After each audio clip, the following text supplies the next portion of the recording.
I just found out something cool about my new pen. So when it's depressed to where you can write with it, the thingy that usually like you clip into something, it goes flush against the thing and it stays. And then when you click it out, it goes to where you can click it onto it. I think that's cool. I'm fascinated. That's pretty cool. What is that? What is the pen for? It's just a writing pen. It's just a cool feature of a writing pen. That's cool. All right. I like that. I like that. I'm entertained by the smallest things. Sometimes it's the little things, All right, let me just set this up here. Hey, everybody. All right. Hi, peoples. Hey, Marcus, I said 7-ish. You said? Yeah, this is it still falls in. Ish for me is like a 30-minute window. usually ish for me is a 10-minute window. Well, and it would have been a 10-minute window, but I did this Mac update and I was having some issue with my camera. And then we didn't help by kind of doing a little bullshitting bit of bullshit round. Yeah, we did some of our pre-show bullshitting we did before we went live, which we probably shouldn't have done. We should have went live and did that. Well, it's okay. We'll redo it. It's fine. All right, let me just start. You guys ready? Yeah. It's the Culture Smash Cast, episode 688 for January the 28th, 2026. I'm Stephen Lackey, editor of the Culture Smash Cast. Tina? I'm Tina Qualls, contributor to Culture Smash Cast. Zachy boy? I'm Zach. I've had a horrible migraine all day, but I'm here for you people. So, not the you people. Yay. So if I'm a little more down in the energy department, that's why. I feel like you will be down in the energy department till we get to a particular part of this show, and then things are going to be complicated. No, because then okay, you might be right, but like, I feel like I'm going to be like still at low energy. But you know what? You can join us every Wednesday night live on YouTube or Twitch starting at around 7, maybe 7:30 CDT. Follow us on your platform of choice and get engaged because we do follow the comments and answer questions along the way. But I'm already married. I know, right? Hey, there's real world married and you can be online engaged. Uh-huh. There you go. Special thanks to Skinny Mixes for supporting the Culture Smash Cast. Skinny Mixes are coffee, cocktail, and dessert syrups that are 0 sugar, 0 calorie, and 0 to 2 carbs. Head on over to skinnymixes.com and try some of their drink and dessert syrups, such as the white chocolate, salted dark chocolate, and salted caramel. They also feature a wide variety of cocktail mixes and water infusions. Spice up your coffee or cocktail with less sugar, calories, and carbs. Use promo code CultureSmash for a 15% discount on your order. All right. So, Tina, what have you guys been up to since last we talked? Fuck all. Oh, well, I kind of get that because I haven't left the house since Thursday. We'll get to what I did on Thursday in a little bit, but nothing new to report. Nope. Aside from me starting to write a Stranger Things fan fiction because I like pain. Well, you like pain, but also I feel like you're writing it for some particular pleasure. Yeah. Tina just wants to see certain characters do certain things, so she's making it happen, and I respect that. So what's the plan with this fan fiction when it's done? What are you going to do with it? I'm actually going to try and post it on AO3, maybe Wattpad, because it's going to have some... No, not Wattpad. Wattpad. Hell yeah. I haven't heard Wattpad in 10 years. It only brings back the horrific nature of reading truly some heinous shit. Well, just see those words, Zach, and reading is I read. Oh, do you? Yeah. The captions on the YouTube videos you watch every night? Why do we have captions up? I know, right? Why would we need captions? Some people do. We did watch The Secret Mall Apartment. Oh yeah, what did you guys think of The Secret Mall Apartment? Interesting, very interesting. Nico's like, how the fuck did this happen? Like, how? Yeah. And I'm like, I don't know. I love it. Wait, why am I getting all these error messages pop up? I was about to say, where's your camera, buddy? Yeah, what the fuck? Hang You on. do one little update, and here's what happens. Exactly. It's like, what are we doing? Come on, stop being an asshole. Never. Anyway, I love that film. Crystal watched it. I think she appreciated some aspects of it. She felt it, I think, drug for her. I can see Uh, that. Yeah. So that's what she was commenting to me about. Okay. well, what did she say? She said you put it on, and then you passed like the fuck out. She sent in pictures of you asleep, being like, he said he loves it. Here he is sleeping through it. I was tired as fuck, but I only fell asleep for like 5 minutes. I think my favorite Just was long enough for a couple pictures and Exactly. my But favorite was when they built like the recreation of the apartment for them to like just have memories in.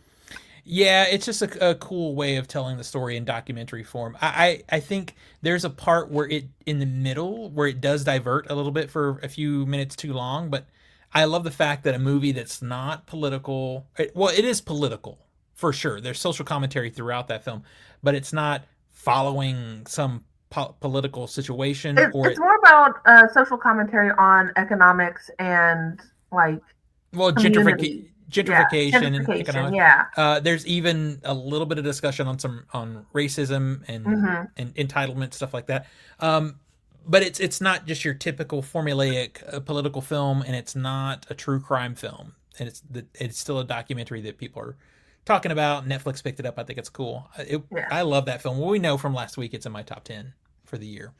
Um, so one of my subscribers, Nick, watched it and gave it a 5 out of 5, which is great. I'm glad he liked it. I don't go that hard on it, but I do think it's really good. So you guys both ended up liking it. Yeah. Nico wants to because he came in like maybe a third of the way through. Oh yeah, he wants to start from the beginning. Yeah, so he wants to rewatch it the whole thing Mm-hmm. because he would be like, "Well, how did this happen?" I'm like, well, just shut the fuck up." Yeah. Yeah, because it kind of how it all comes together is part of what's so fascinating about it. Yeah. So it's gonna be rewatched in our house probably this weekend when Evie is down for a nap or something. So. All right. Well, I feel like one thing we all have in common, because you guys are outside of Atlanta, Zach and I are both Nashville area. Um, Part of our media consumption was hampered by the blizzard. We didn't get shit. Oh, you didn't? We did. dude, But it was everybody, beautiful at first. Everyone's like, yeah, and then everyone went, oh no.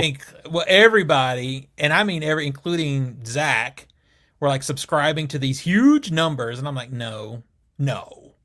Like at one point, they're saying 16 and 18 inches. No, I knew better.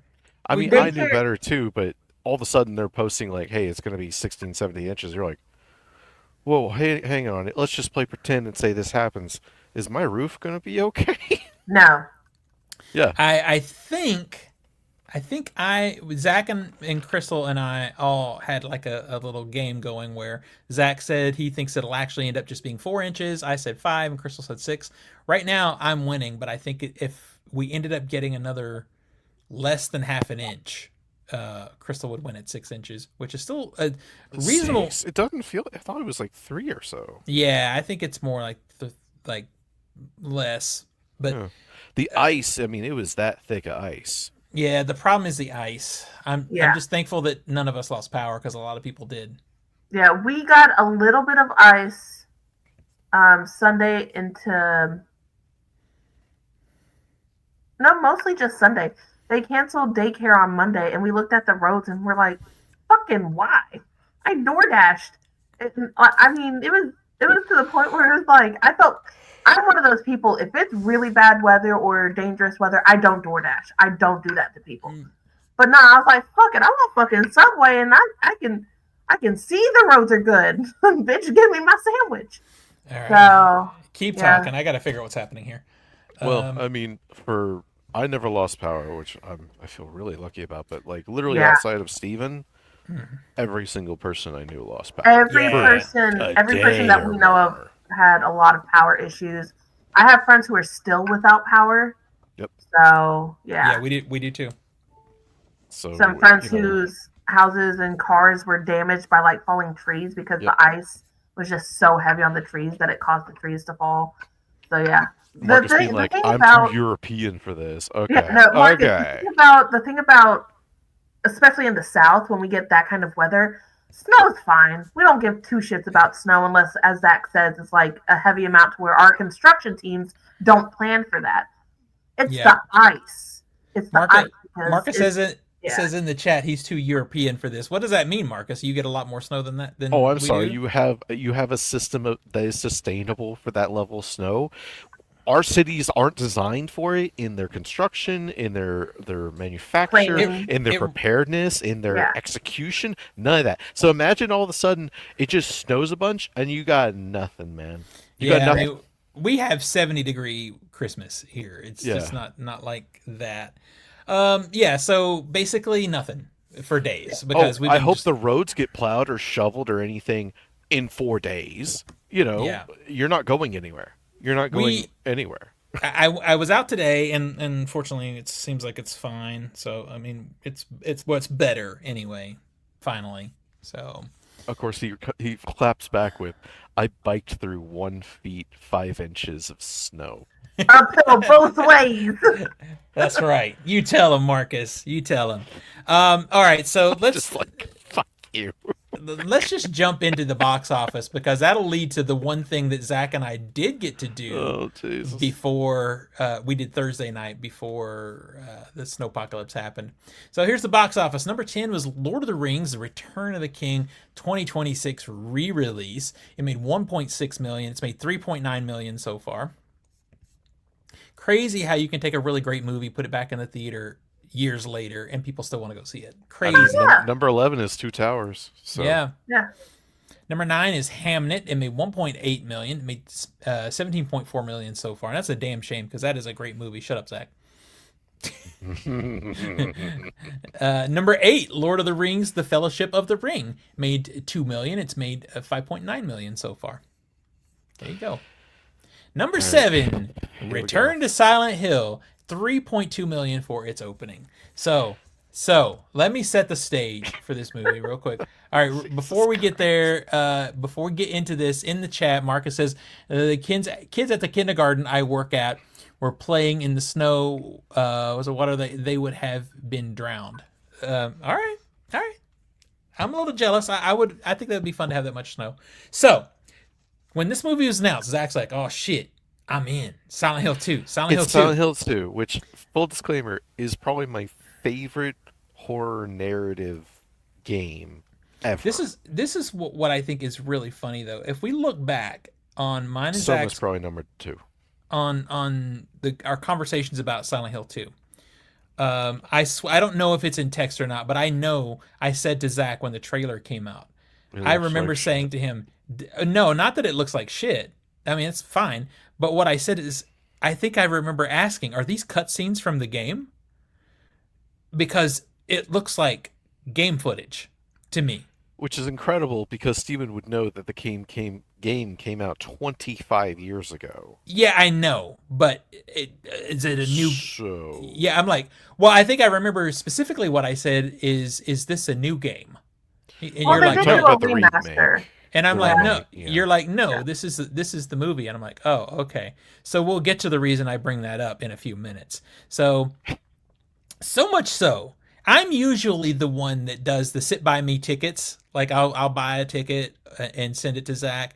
Not for this one, baby. I got it from him. He's like, let's go Thursday night, soon as we can go. Okay, I was like, this is probably going to be a piece of shit, but it's Silent Hill 2, and I like Silent Hill 1, the movie. The second movie was feces incarnate. But you know what? We got the original director who made that first one, and Silent Hill 2, which is a great narrative. How could they fuck it up? If anything, it'll probably be disappointing, but it's not going to be a massive pile of shit. We need to have a real discussion, though, about the original Silent Hill. I like Radha Mitchell, who's the star of it. Yeah. But, and it's directed by Christoph Gans, who has done 2 good movies in his career, not including Silent Hill. That movie is not good. Silent Hill 1 is not a good movie. It is not a terrible movie because it's a fun movie. It gets wait. It gets the atmosphere correct. Yeah. Would you say, on a scale of video game adaptations, it is on the good half? Well, that's like saying, okay, here's a piece of shit and here's some diarrhea. Which is more preferable to deal with? It's all still shit. Yeah, I know that. But what I'm saying is, here's what we have to compare it against. No. And you go, well, no. It's on the good half. No. This is Zach. This is Zach conceding to video games because he loves them. Because any other time, if we said, it's based on the comic, it's better than the comic, Zach's like, well, fuck you. This is a movie. We don't compare to the comic. So this is Zach here. Based on a comic book adaptation list, I would grade it against other comic book adaptations. Hold on, because I'm like in the middle between you two. Yeah. I'm like Zach. I fucking love Silent Hill, and I love watching Silent Hill, the first movie. Yeah. I don't love it. I mean, I think it succeeds more than fails. When it comes to your question of, is this a good video game adaptation, in what regards the video game adaptation is where we get hazy. The storyline, no. Like, for Silent Hill 1, give me more of that cult, like in the first Silent Hill. Give me more of that cult. Switching up the characters from the mom losing the girl to the dad from the video game. Okay, fine. They did get some of the key locations, but the overall changing of the story, no. Most people were kind of upset that they miss a lot of key story plots in the movie adaptation. I will agree they did really good on capturing the atmosphere of capturing some of like the transitioning from the camera angles, music. Yeah, on a technical level, it would appear that they did want to nail the look. But you gotta give some leeway. The plot got lost. I'm just saying, any other situation, Zach would be like, no, you just say if it's a good movie. You don't have to bring all these other things into it. Is it a good movie? If you take away everything and look at Silent Hill and fuck the video game, just look at the movie, it's not good. It's not watch it a lot. So. It's not a disaster. I never said it was an amazing movie. I said as a video game adaptation, I would put it on the better side. You keep adding something to it. Let's just look at it like if we rate it along with any other horror movie on that level. At best, I give that original movie a 2.5 out of 5. Look, if a comic book movie came out and it was a good movie, regardless on if it was a comic, I would still put it in the good comic book movie side of things. I'm gonna remember this conversation. The Dark Knight is a good film. It is also a good comic book adaptation. I will remember this conversation. But anyway, moving on from the original Silent Hill. To me, it's a 6 out of 10, which is Silent Hill 1. It's a 6 out of 10. It's fine. It does not do anything special. Now, I haven't seen the film in 15 years, so that might. That's like giving it a 3 or a 3.5 out of 5. Yeah, like a 3. Yeah, a 3 out of 5.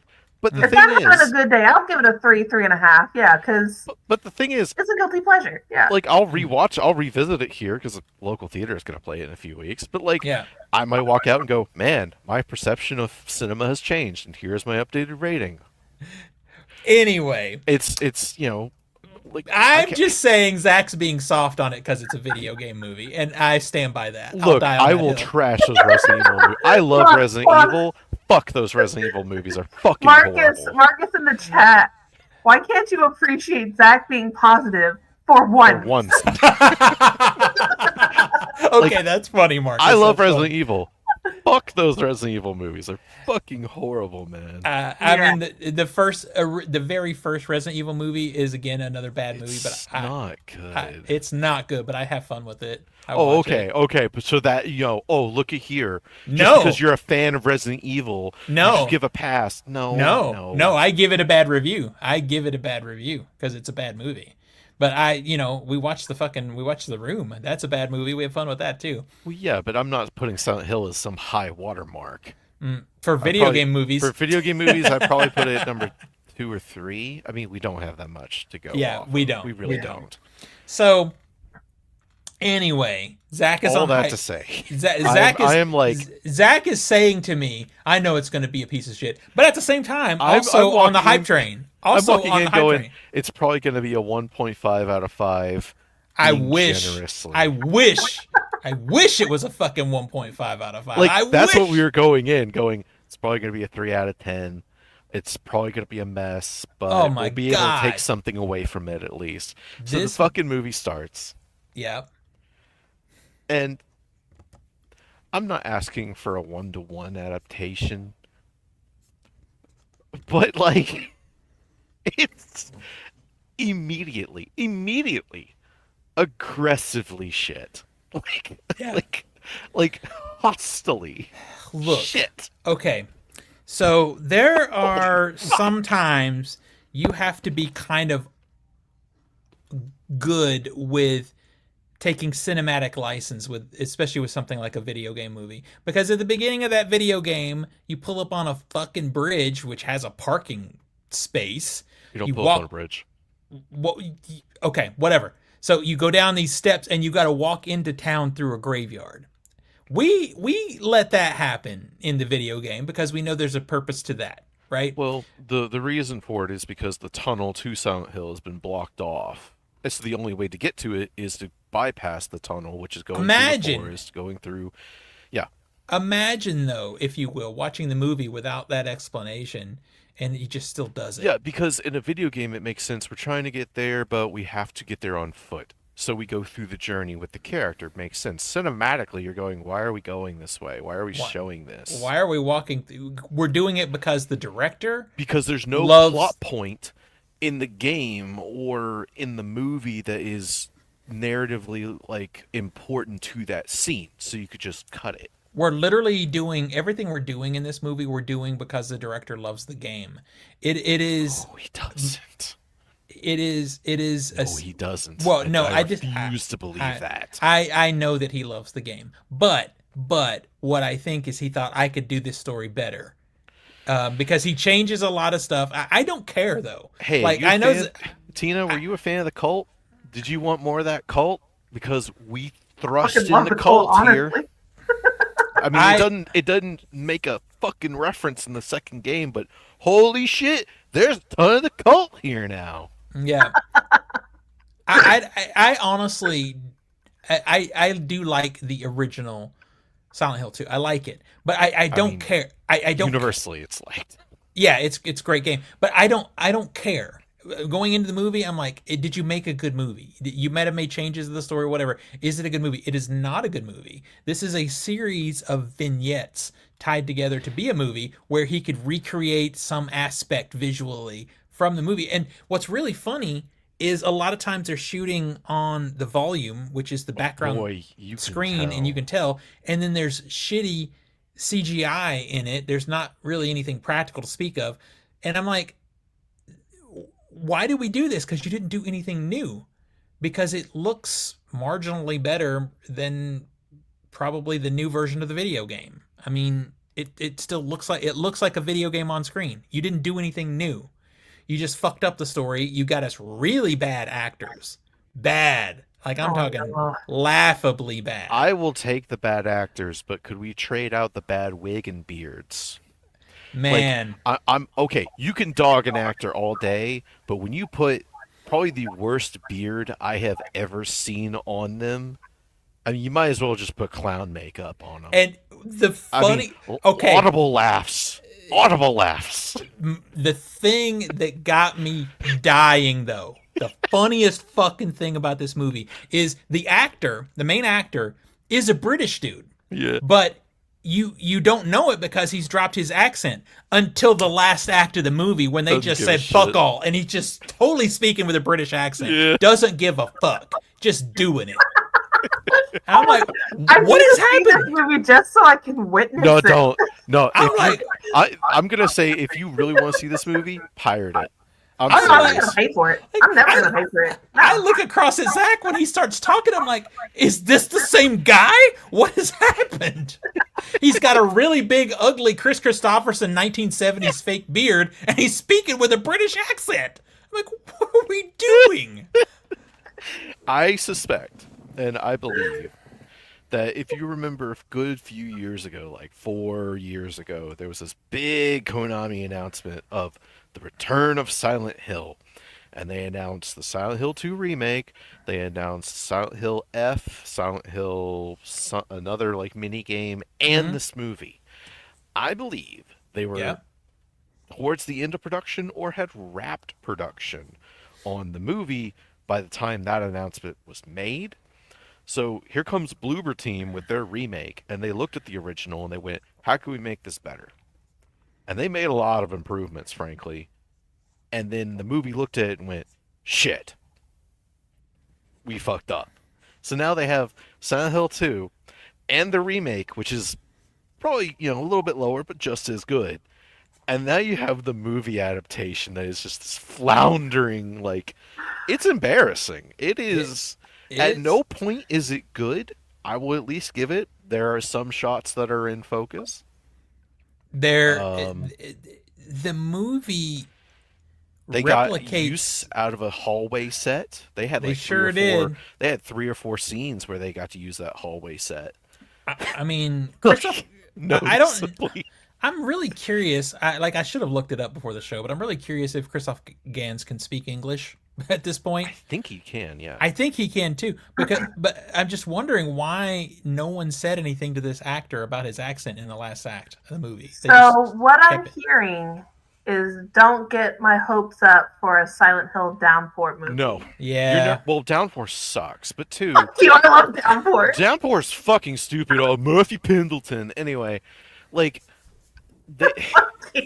Yeah, because Murphy's so fucking stupid. Anyway, like, oh, I was a murdering asshole. Woo. Anyway, well, I know what ending you got. Yeah, he was. Yes, he died. Yes, he deserved to die, and I hope he burns in hell. Okay, all right, there you go. I got the good ending, you son of a bitch. I'm gonna be real. Without serious investment from some new visionary making this for $5 to $7 million, you're never going to get another Silent Hill movie because the well has been poisoned so thoroughly. I honestly think at this point, if you're going to do Silent Hill movies, you just do them animated. Just do animated. Shit, yeah, do that. Yeah, I think that's Resident probably... Evil did that. Mm-hmm. I mean, they were direct to DVD, but I mean, so what? No, I love the Resident Evil animated movies. But yeah, this movie, what I'm interested now, this is what I can't wait to see. Because Zach already knows, and he's given into the fact, that we're going to see The Strangers Chapter 3 when it comes out. Yeah. And what I want to know is which movie is going to be worse this year. It's going to be this. Will it be this? Well, okay, so realistically, though, is it going to be worse than Strangers Chapter 3? Or is it you hate this one more because you love the game? That's what we need to see. The problem there is, like, Strangers Chapter 2, which was a giant piece of shit. It was awful. I would still recommend it over this. That you can at least point and laugh and have fun with it and have a drinking game or get the boys together. Like, this is just you're watching it, and if you're a fan of the game, you're going to be hurt. And if you're not a fan of the game, you're going to be hurt. Because there's nothing really to point and laugh at other than a few, like, uber cringe line deliveries. Like, there are some lines of dialogue in here that I burst out loud laughing at the actor for their, like, holy shit, 10 takes and that was the best one you had. Like, but audibly laughing in the audience at some of those. And then the wig. Well, he says audibly like the audience was so full. Fucking horrible. There was maybe 20 of us in there, if that. Yeah. At the screening. Opening night, 8:30, 8 o'clock show, and it was dead. Yeah. But like the wig was horrendous. It was horrendous in photos. Like, holy shit, I can't believe they went with that. Maybe they'll fix it. Maybe that was the first version and they went and reshot it. So it's nope. It's funny. I said this to Zach going in. I might have said it in my TikTok also, that I was thinking about when we went into lockdown in 2020. The last movie I got to see in theater was The Hunt, which is a fantastic movie. I'm like, Zach, is this the movie that I see before I just croak going into this blizzard? I'm going into a new lockdown, and this is my last movie because of you. Well, my last movie before the pandemic lockdown was Color Out of Space. Mine was cats. I think I Yeah. win. No, you have the CGI butthole. I definitely. That's true. I think I win on the worst scale. It, Um, I will say, walking out, I'm like, I'm so sorry, everyone. I was like, I'm so sorry. it's so funny too because I put this video up and I'm like, Zach, you son of a bitch, I hate you, and he's like, well, I had to watch it too. And I think some people went, "Aw, Zach." I would sit there watching it too, like every change they would make. I'm like, what are you doing? Why are you doing that? And again, I'm not anti like, oh, you can't make changes. Like if you make changes and it's for the better, I'm gonna be like, sense. That's better.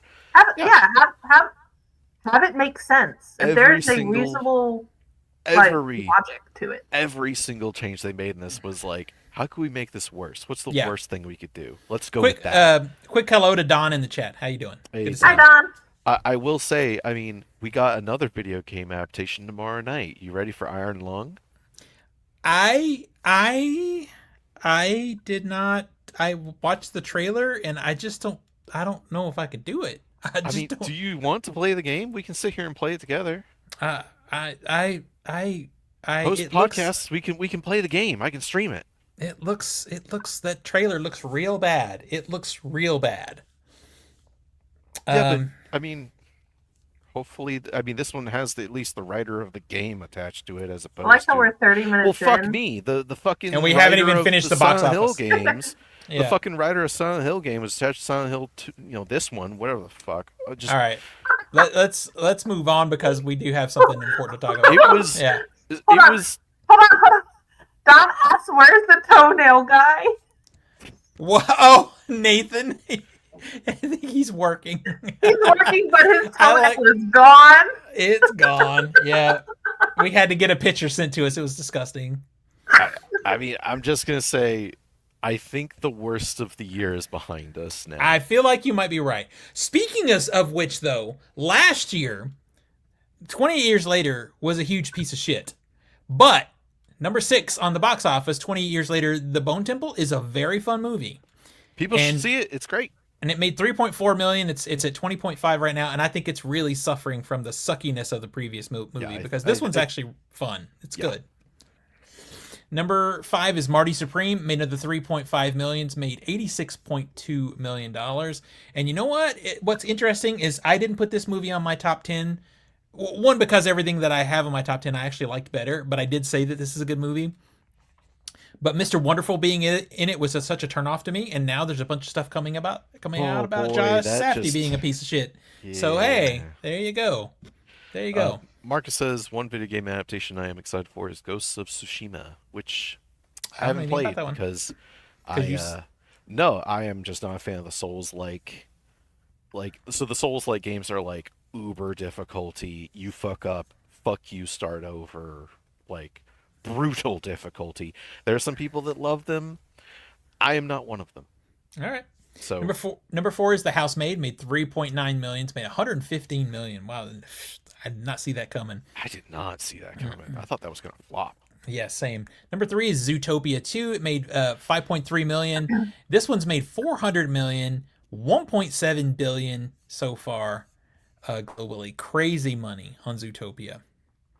Number 2 is Avatar, Fire and Ash. It made another $6.4 million. It's made $377.9 million. You can really see that a big part of the country was covered in snow and ice because the numbers are so far down. Numbers are low. And it's sad that this movie actually, in any other situation, Mercy would not have made number 1 because that movie looks like a big old piece of shit. And then the reviews came out and everyone's like, "Yep, it's a big old piece of shit." It had a $10.8 million opening. The only good thing about that movie is being able to look at Rebecca Ferguson because she is a lovely woman. But that's it. That's it. Opening new this weekend. If you want to see something, I'm a little surprised at these numbers a little bit. Shelter, which is the new Jason Statham movie, is at 73% on Rotten Tomatoes. I did not see this movie being that high. We'll see how it goes after it actually people get to see it. Hey, you should read that message from Dawn. Don't read it out loud, but you should read that. And then Send Help is at 92% on Rotten Tomatoes. I'm hype. I will read it while Tina gives us a film ball update. All right. So for our first tier Discord game with Adam, Steven, JR, and Kevin, in fourth place is Kevin with 1.2 million. Yeah, so I mean, Kevin has his big movie is coming like later, so he's probably gonna be on the bottom for a good bit until. So wait, are we doing? Wait, is this the new one? Yeah, this is the winter spring. Do you want the Yeah. Do you have final numbers for the previous game? Yes, give me just 1 second. Don, I see your message, and you know what? Probably the best thing for you to do is either go find me, The.Film.Doc, on Instagram and shoot me a note, and we can figure that out. Either there or on TikTok, either of those places, The.Film.Doc. Go find me there and shoot me a note. All right, we can make that happen. Final numbers for the fall winter 2025 film ball. For the first Discord game, Steven, you ended in last place with 79.3 million. Damn it. Fourth place was Adam with 340.8 million. Third place was JR with 605.7 million. Second place was Kevin with 630.7 million. And in first place was Crystal with $730.7 million. Oh, damn. For the other Discord game, in fourth place, sorry for you, Marcus, was $459 million. In third place was Samantha with $485.3 million. In second place was Steven with $603 million. And in first place was Frenchie with $840 million. Look, I did not expect Frenchie to do as well as he did, but what is important to me is that I beat Marcus. As it should be. I don't care if Frenchie wins. I just want Marcus to lose. Exactly. And then for the podcast group, in fifth place with $160 million was me. In fourth place with $433.9 million was Nico. In third place with $528.5 million was Zachy Boy. In second place with $617 million was Nathan, which means first place with $647.9 million goes to Steven. Let's go! Snug bastard. Hell yeah. Send me my trophy. Officially wrapped. Can you send me screen caps of those numbers in email after this so I can share them? Thank you. And then for the current game. Yeah. For the first Discord group, in fourth place with $1.2 million is Kevin. Like I said, his big movies are coming later, so he's probably going to be on the bottom for a while. Yeah, early game. Yeah. In third place with $15.9 million is JR. In second place with $17.1 million is Steven. And in first place is Adam with $25.5 million. He can enjoy his lead for now, but I'm gonna destroy that game. For the other Discord group, which there are some clarifications that need to happen, so take these numbers with a grain of salt. Yeah. In fourth place with a big old goose egg is Samantha. In third place with $15.9 million is Steven. Mm-hmm. In second place with $16.8 million is Nick. And in first place with $18.3 million is Marcus. It's early game. It's early game. Yeah. And then for the podcast group, in fifth place with negative $1 million is me. Damn it. Yep. In fourth place with a beautiful little goose egg is Nico. None of his movies have come out just yet. Yep. In third place with $15.9 million is Steven. In second place with $17.1 million is Zach. And in first place is Nathan with $21.8 million. Oh, we can't let this stand. Oh, damn it. Letting Nathan win is almost as bad as seeing Marcus win. Poor Marcus. Yeah, but Marcus has a solid game. Yeah. We're gonna see. See. All right, so one thing happened literally right like the day after our last show was that the Academy Awards announcements were announced were released. So I thought we'd talk about those, kind of go over them, and then we'll talk about why it's important to us at the end of this. All right. Do you want to give me a category for us to start with? Do you have them listed? Yep. Let's go bottom to top. Like save the good ones for the end. Okay. So, do you want to do documentary short film or animated short film? Animated short film. All right. So for animated short film, we have Butterfly, Forever Green, The Girl Who Cried Pearls, Retirement Plan, and The Three Sisters. So I'm looking forward to it. And I'll say this again a couple times: is we're gonna get to see those in the theater. I'm hyped for this. I really don't have any basis for any information about them. Do you, Zach? Do you have any knowledge of any of these? No. All right. Well, then we'll move on. Yeah. No. All right. These are all new. Yeah.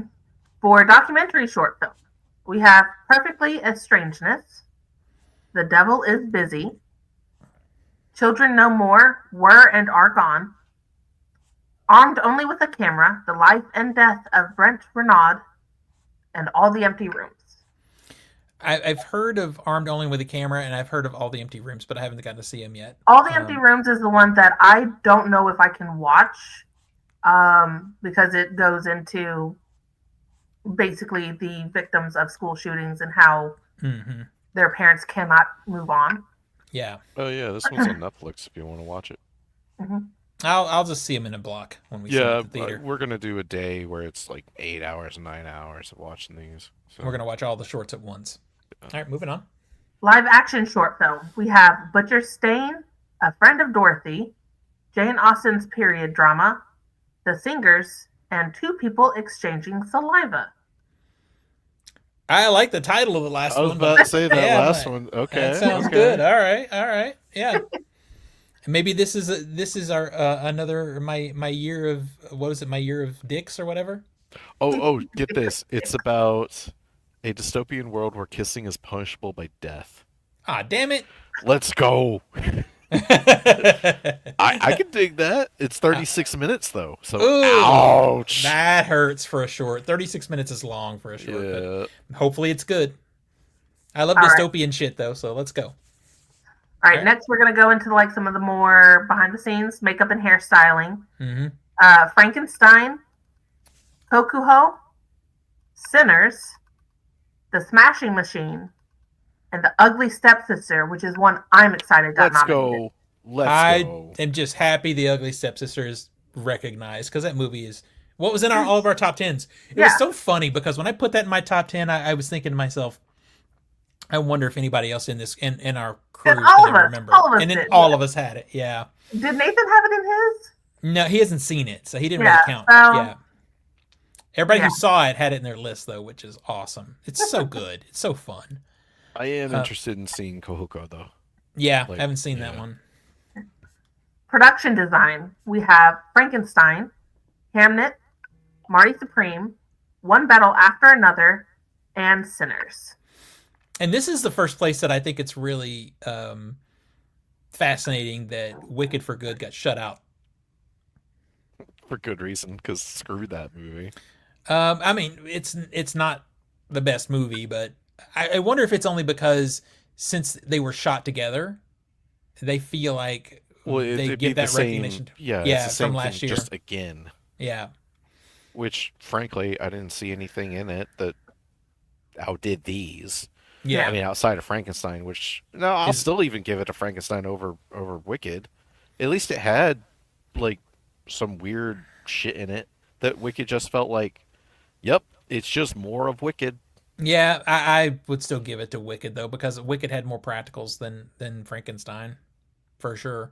Even though looking at the behind the scenes stuff from Frankenstein, there were more practicals than I thought. And that has a lot to do with the color grading and visual effects taking over. I will blame the other teams. It's kind of like, oh, there was so much practicals.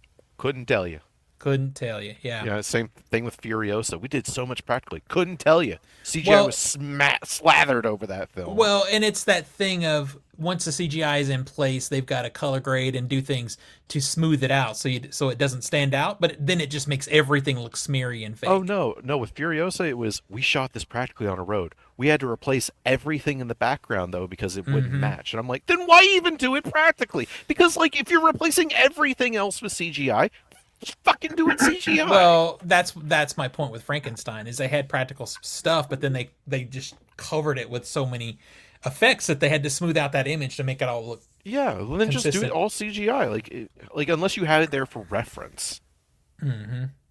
Which in Furiosa cases was not the case. Yeah, for sure.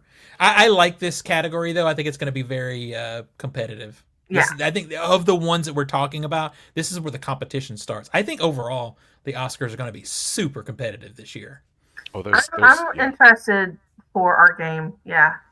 And it's so funny too because we're talking about this, but I know, at least for me, I don't want to be saying, yeah, this one's going to win because we have a game. Next up is costume design. The nominees are Avatar, Fire and Ash, Frankenstein, Hamnet, Marty Supreme, and Sinners. So I heard a lot of people being like, Avatar, what do you mean costumes? I'm like, they had to make those, scan them in, and then like they had to make it. Did they? Couldn't they just create them in CGI? So a lot of the props and costumes and everything were created handmade, then used for reference, as well as for scanning in for the ones they make the CGI characters make. And see, it wasn't just all done in. That just fucking pisses me off because we didn't actually get to see the artistry that went into making them. We saw a VFX rendering of that stuff. Sure, but they used it for like, if this material gets wet, how does it react? So if that happens, they know for reference. Still not in the movie. I mean, sure, but they still made it. But it's still on screen. I took a shit the other day, but it's not in the movie, so it doesn't count. Even if there's an artist rendering of it. Did you make the shit for that movie? Maybe. Well, the best shit Oscar goes to Steven, I guess. I'll take it. I can't stand for that. I just don't think it belongs. I mean, they did the same thing with all the other Avatar films. I know, it's bullshit. I hate it. It's not. I mean, Frankenstein being on here, like, that's the one I go, I don't know, it's just generic Victorian shit, I guess. I don't know. Yeah. Basically, almost all the nominations for Frankenstein, almost all, I go, really? Yeah, I agree. Okay. I agree. I mean, next up is film editing. We have F1, Marty Supreme, One Battle After Another, Sentimental Value, and Sinners. Okay, so Sentimental Value is like the weakest one here, right? I agree. It's the weakest one, but this is one thing I can say that I'm happy about.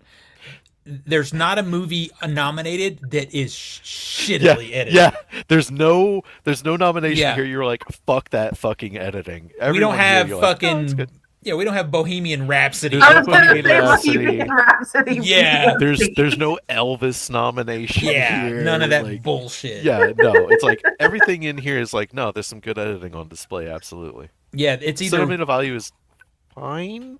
Well, Sentimental Value is a drama. It's like, what are you going to do, you know? Well, yeah, but there was, I don't know, it just seemed fine. Yeah, the point being, if it wins, we're not going to look at it and say, man, this was some dog shit editing. It's fine. Marty Supreme's editing was like, I mean, you could tell it was honed in.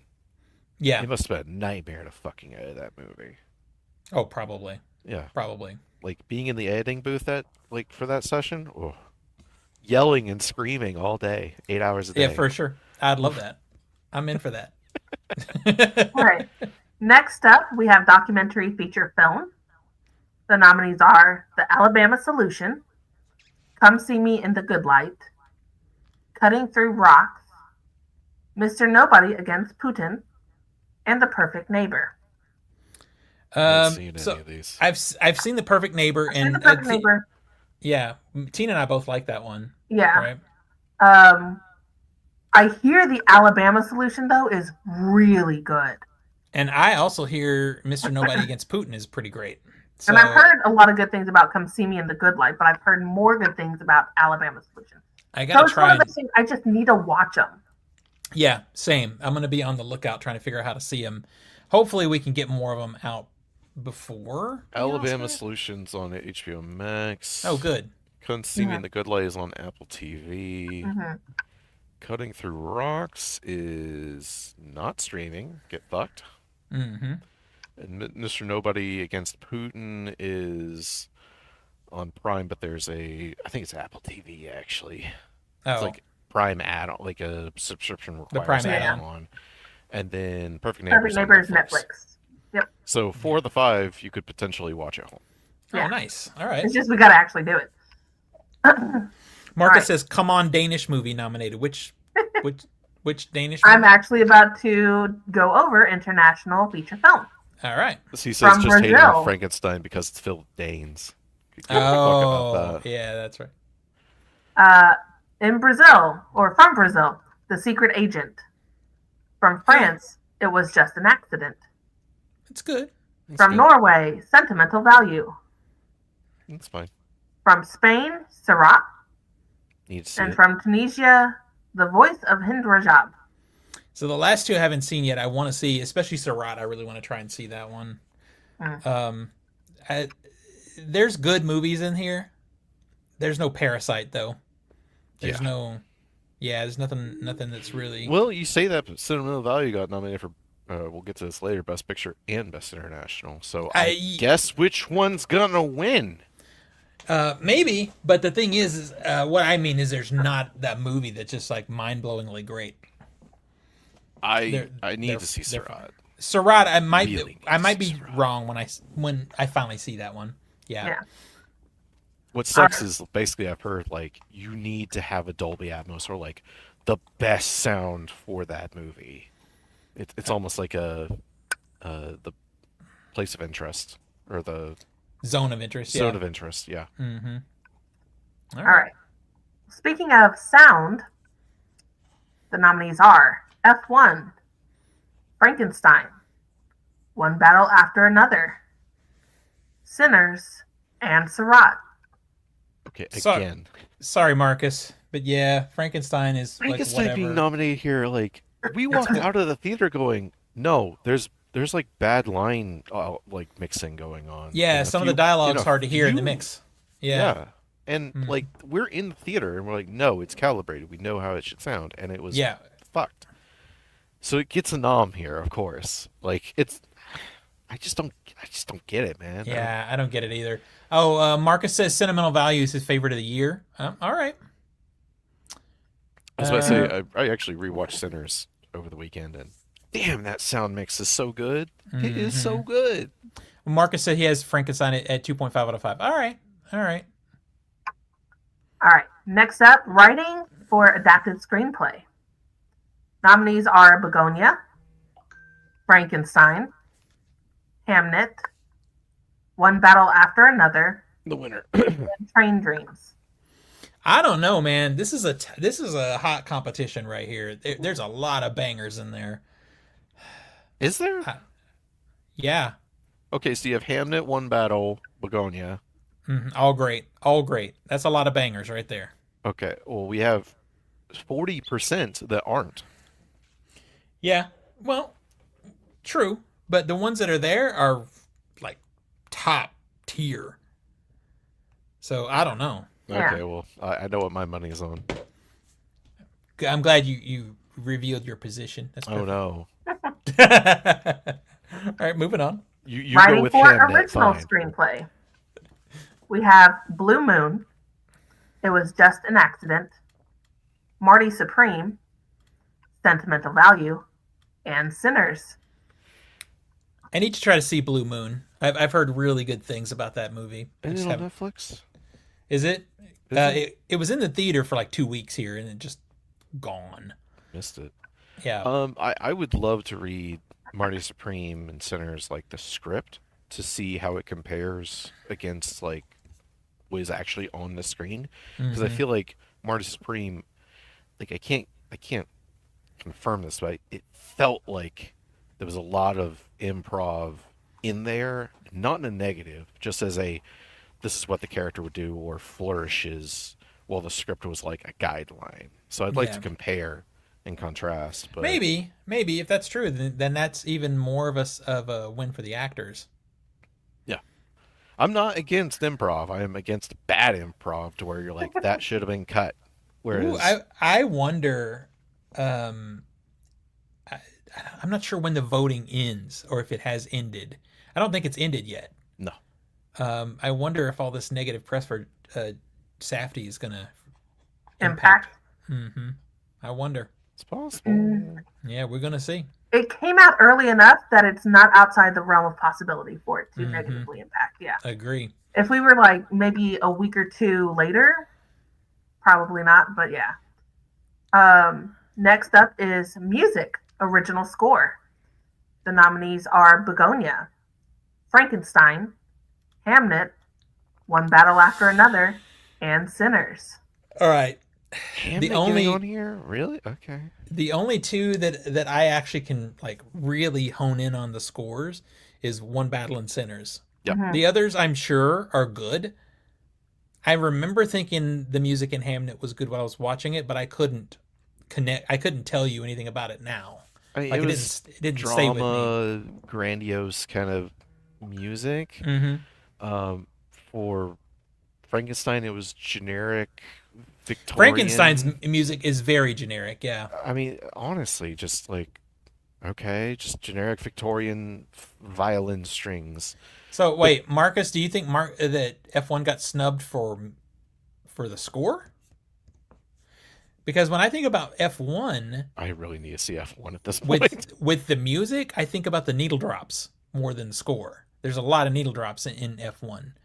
And it actually is interesting. You haven't seen it, so I won't spoil. But I do think the needle drops do tell kind of the story of the movie in a way. So, but this I don't remember what the score was at all. I mean, Begonia's. I don't really remember. I don't remember it either. I remember it being kind of like good in the movie, but I don't remember it at all. Hamnet again, I don't remember it at all. The score for One Battle really built that movie. Yeah, Yeah. I remember. And Sinners, if you don't have that score, that movie plummets. Yeah, I was about to say It's you yeah. lose the music for Sinners, and the movie goes down like 2.5 points, 3 it points. does. Yeah. Yeah, easy. All right. All right. Next up is music for original song. We have Dear Me from Diane Warren, Relentless. I feel like anytime Diane Warren does a song, it gets nominated. Yeah, I feel like this isn't the first time. Yeah, no, We it's not the have first time. Train Dreams from Train Dreams. We have Sweet Dreams of Joy from Viva Verdi. We have Golden from K-Pop Demon Hunters, which I know is Steven's favorite song and Zach's favorite song. And then we have I Lied to You from Sinners. This is the big. I mean, it's really just down to two, isn't it? It's really just down to these two. Yeah, I mean, game or no game, it's Golden or it's K-pop Demon Hunters or it's fucking Sinners. It's one of those two. Yeah. It was so funny when K-pop Demon Hunters won the Golden Globe because I was pissed. Zach got so heated, and it spurred a conversation. Zach sent this message to me, and he KJ and I started arguing, and I'm like, "All right, help me settle this argument. Which is better?" He sent it to me and to Crystal, and then we split down the middle and didn't settle it. anyway. I was like, yeah. Because listen, I'm not like Zach. I don't hate Golden. I think it's a very catchy song. I don't hate Golden. To me, it's just a generic pop song, though. And it was interesting because of you asshole, it spurred a debate between Crystal and I about it. Because when she saw me go on the other side, she immediately came to me and was like, this, and this are the reasons. And I'm like, those are very valid reasons. But I still disagree. I mean, yeah, her argument was, basically it changes genre, it's overly long, it does this. I still disagree. I would rather take a song that at least experiments with different styles than generic pop song. Yeah. Yeah. Which is, honestly, it's like, it feels like just, if Justin Timberlake made a fucking song of, like, just generic pop song. But it's okay, because this is a K-pop sort of theme. And Oh, well, I feel like I know the answer, but Tina, you didn't actually pick. Which of those two do you think is the better song? Remove them from the scene that they are in. Sinners. Oh, that's a little bit surprising. Because if we put the music within context of the scene they're in, Sinners blows it out of the water. Yeah, if I'm just limiting it to how it's used in the movie, Sinners. Yeah, and I think looking at the impact that song has made, it would have to be K-pop Demon Hunters.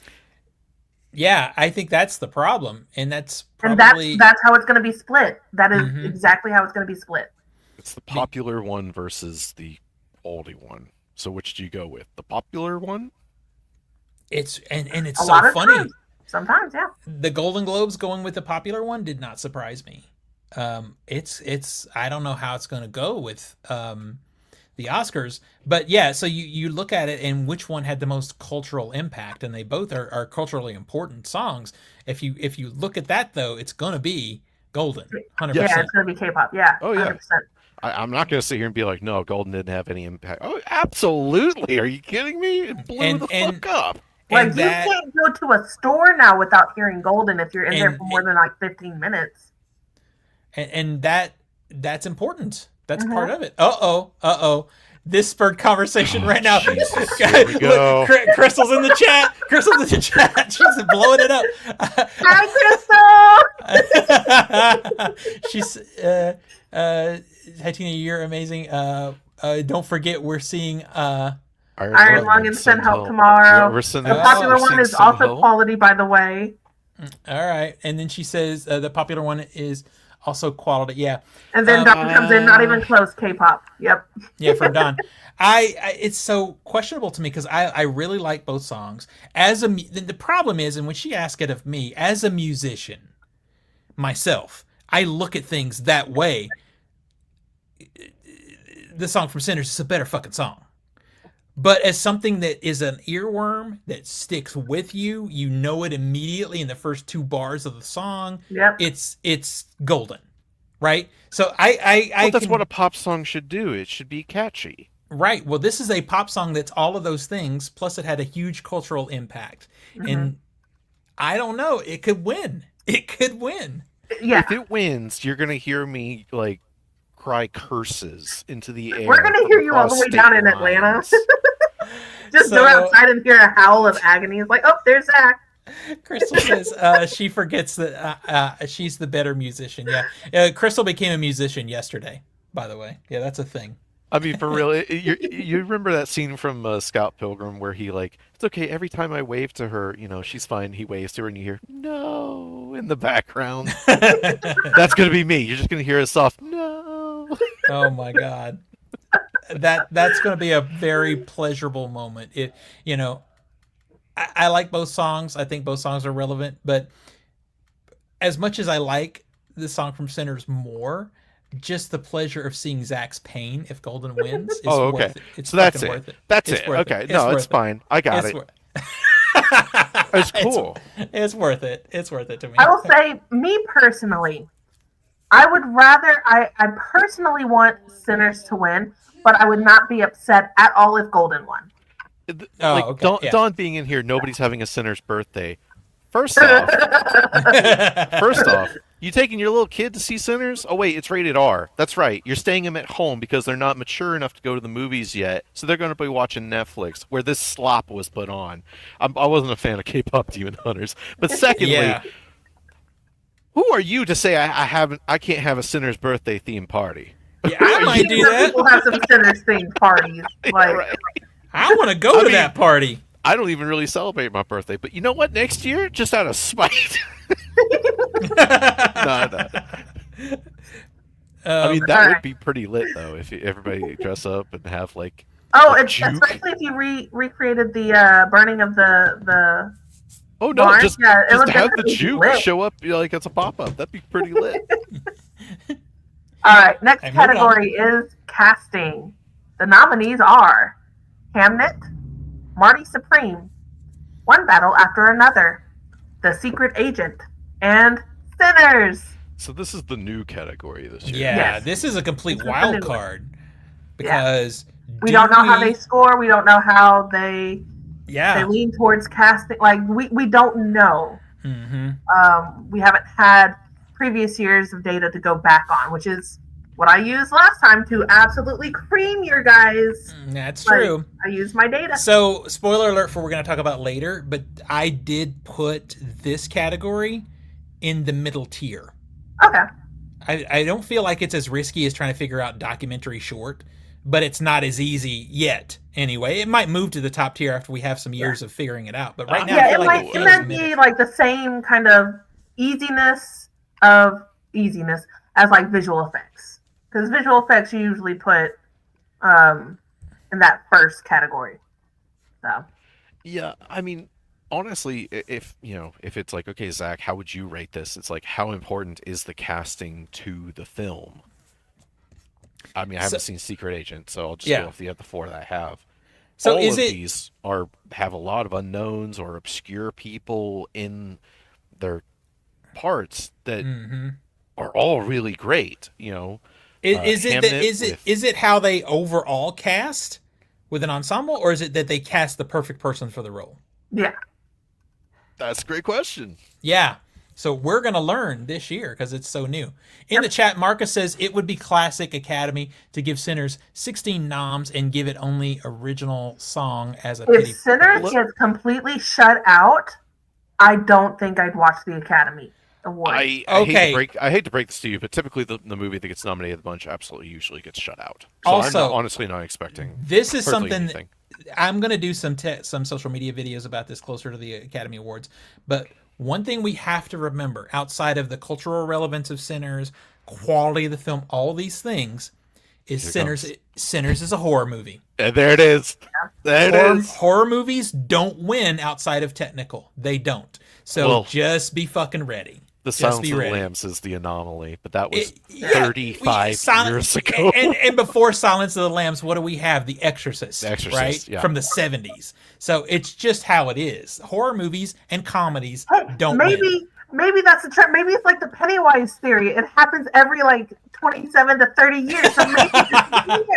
So maybe this is the year. Sinners winning Best Picture would be absolutely insane. I wouldn't bet my horse on that. And I'm the one going, I love the movie, and I wouldn't bet my horse. I would not bet my horse on Best Picture. I would love it. I would freak the fuck out. I would say, holy shit. Yeah. But I'm not holding my breath for that. The Academy has let me down every time. So, well, not every time. So, in the chat, Sentimental Value not being nominated is crazy when all four main cast members are nominated for acting awards. I guess I kind of get that perspective. I'm gonna say something, and it's gonna be horrific. But the two sisters, I completely got them mixed up in the middle of that movie. They looked. It's so weird. The same. I literally was like, okay, who is this? It's so weird that you say that. And you said it at the screening also. And I'm usually the one who does that. Yeah, because you have an excuse of, a visual impairment that can happen. Yeah, I'm the one who took forever to watch Game of Thrones because too many people look the same and I got annoyed. I'm the one who still hasn't finished The Haunting of Hill House because the two sisters, I guess it's sisters, that are in that look just alike to me. So I couldn't keep up with who is who. But in Sentimental Value, I didn't have that issue. Which it was so weird because I thought, well, surely I would be the one. And Zach's saying this to me. I mean, I don't know. It was the end of an 8-hour day of watching movies. Maybe I was just tired. Yeah, there is that. Sometimes triple features can hurt. Sometimes they can. Yeah. All right, moving on. All right, next up is visual effects, which I have some opinions on. All right. The nominees are Avatar, Fire and Ash, F1, The Lost Bus, Sinners, and the one I don't even think should be anywhere near any of these lists, Jurassic World Rebirth. Absolutely insane that crazy that movie is there. Crazy. And I can literally name 5 other movies. Dinosaur fanatic here, Jurassic World fanatic, Jurassic Park fanatic. The fuck you say? I mean, we were in the theater and audibly going, ugh, at some of the visual effects. They look that bad. They should be disqualified just for the design of the Derposaurus Rex Yeah. No, they should be disqualified for that shot of the cliffside. Jesus Christ! Yeah, it was so bad. Like, I'll be real. F1 to get Jurassic World on this list. F1 and I'd choose Frankenstein over this, but like F1 and Frankenstein are technically like the bad guys this year. Jurassic World Rebirth is the black sheep. In this one, I think the entire list. Like, everything else goes, you should not be here. 100%. And I almost feel like it's a throwaway nomination because we all know what's going to win. Yeah, so 10 points on Avatar. Like, right. It's like fucking Avatar wins every time an Avatar movie is out. It's just what happens. To be very honest, though, Sinners has some very good special effects, but I mean, does. You watch Avatar and you tell me, no, it's not going to win. You tell me. Yeah, no, it is, because as much as that movie is just a fucking mess, visually, it's still great. It's almost 3 hours of visual effects. Yeah. The whole thing is visual effects. Yeah. All right. Moving on. All right. Next up is cinematography. We have Frankenstein, Marty Supreme, One Battle After Another, Sinners, and Train Dreams. This is challenging. It's tough. This one's going to be the one that I'm going to need to do a serious deep dive. Yeah. Marty Supreme is shot really well because it's claustrophobic and tight, and Marty Supreme coverage. One Battle After Another is incredible, and they shot it primarily on VistaVision. Sinners is incredible, and they primarily shot it on IMAX. Train Dreams is stunningly beautiful. Train Dreams, for me, I haven't seen Marty Supreme, but when you say claustrophobic, I automatically think that's the opposite of Train Dreams. Exactly. Train Dreams, you just get lower thirds framing with these beautiful trees, and just even though it's like 1:7 aspect ratio or something, it's boxy but very beautiful. Some of it just knocks you off your feet. A couple of quick notes. Marcus and Marcus makes a valid point here. He says that's just good casting. They are sisters and should look alike. That is true. That is a very valid point. And Crystal says I'd go Train Dreams or Sinners in this one. I go Sinners or One Battle, probably. Yeah, if I'm really saying the two. Battle. Yeah. I think Train Dreams is a dark horse as far as I think it's flying under the radar for a lot of people. Tina, you have a new podcast to start. I know, I saw. Yeah. I think Train Dreams is flying under the radar a little bit, especially with the huge One Battle After Another, Marty Supreme, Sinners. But if Train Dreams could only win one, and it's this one, I'd be okay with that. 100%. I feel like maybe the cinematography in Train Dreams honestly would have impacted me more if I'd gotten to see it in the theater. Well, it's because it's a very pretty movie, though. Well, because it got nominated for another major award, it's going to be shown. Yeah. And honestly, I've only seen the first 20 minutes, and I'm thinking maybe I should just go to that screening whenever it happens. But God, this hurts. It's like, can we give it to two? Can we give it to both of them? Yeah. Can we just give it to both of them? It's so good. Yeah. I mean, because when you look at One Battle, you've got incredible VistaVision imagery. Yeah. And you look at Sinners, you've got beautiful record-breaking IMAX. You have a female filmmaker shooting with IMAX cameras. This has not happened before. Well, I don't give a shit the gender. The stuff they were able to get was incredible, though. I know it doesn't matter the gender at the end of the day. Well, she's a badass cinematographer. She's a badass cinematographer, but it is a moment of relevance in the world of filmmaking. And not only is she the first one to do it, she fucking killed it. Yeah. Oh yeah. Sinners still right now might have my favorite oneer of the year. Which one? No, could you narrow it down, please? I can. There's so many really good ones, but you know which one. It's the store to store. I fucking love the store to store oneer. It's just so it's good so at visual fucking good. It's so good. It's not just pretty, it's telling a story. It's telling you fucking so much in the way that it's shot. So I feel like for me, it's crucial world building too. Like if you don't have that scene, you're missing out on a good portion of what the movie's trying to tell you. But then I think about all the cinematography in one battle and that car chase. That car chase is incredible.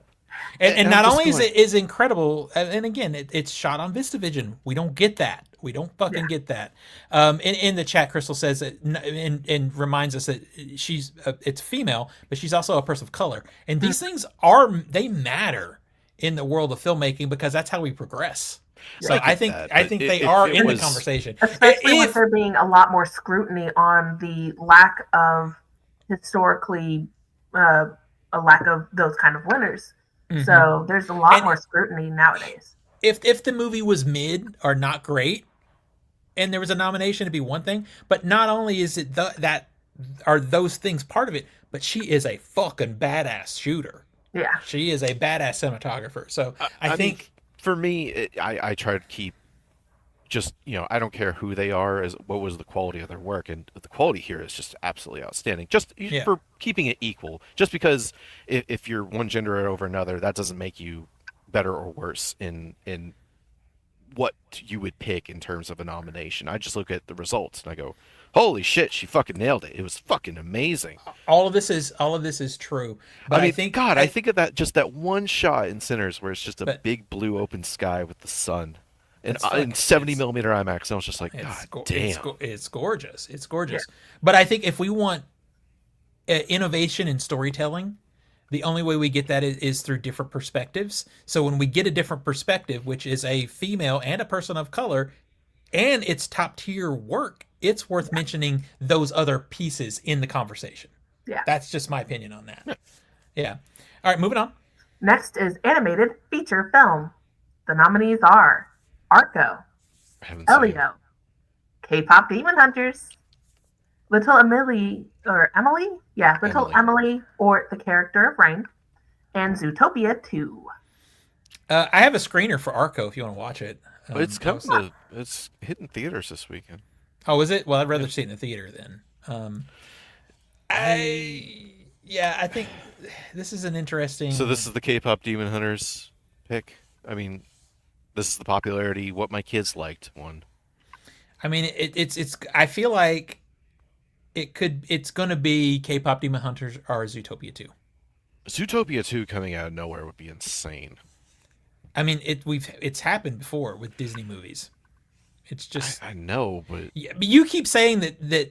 I think you keep downplaying the impact of Zootopia 2. This movie is the biggest box office win of an animated film of all time. Which is insane to me because I've actually seen the film. It passed Inside Out 2. I know, Inside Out 2 was really kind of a low bar anyway. Well, no, we're talking about success. Well, success, it's box office success. Elio being here is interesting. I like Elio. It doesn't belong here. Sure, but I don't know. I feel like there's other animated feature films that are probably better than it. Oh yeah, in the chat, I know a lot of adults that like K-pop. I like K-pop. I think there's as many. I think there's as many adults as there are kids that like that movie. This might come as a massive twist to our audience, but I still don't like that movie. I want to know what Marcus's snub of the year is. Yeah, Marcus, what's the biggest snub of the year? What movie are we talking about? Zach just loves Chainsaw Man. You're goddamn right. That's true. It wasn't even on the short list, but it better just show up now, shouldn't it?